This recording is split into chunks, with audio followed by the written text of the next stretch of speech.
இயேசுவின் அன்பு. கிறிஸ்து இயேசுவின் நாமத்தினாலே உங்களுக்கு அன்பின் வாழ்த்துக்கள்.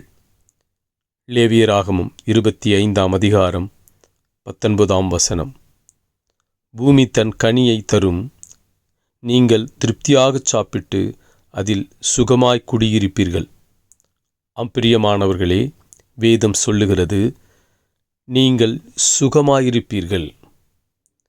இதோ பூமியிலே அலைந்து திரிந்து நிலையான ஒரு இடம் இல்லாமல் நீங்கள் தவித்ததை தேவன் உங்கள் வேண்டுதலை கேட்டார்.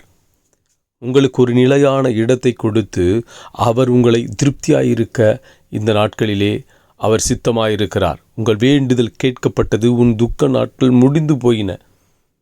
கர்த்தர் உன்னோடு கூட இருக்கிறார். நீ உனக்கு வேண்டிய ஆகாரத்தை கொடுத்து உன்னை திருப்தியாயிருக்க கர்த்தர் சித்தமாயிருக்கிறார்.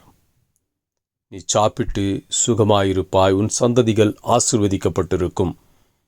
இதோ உன் வேண்டுதலுக்கு தக்கதாக, உன் வேதனைக்கு தக்கதாக இரட்டத்தனையான பலனை கொடுத்து தேவன் உன்னை இந்த நாட்களிலே ஆசீர்வதித்து உயர்த்துவார். ஆமீன்.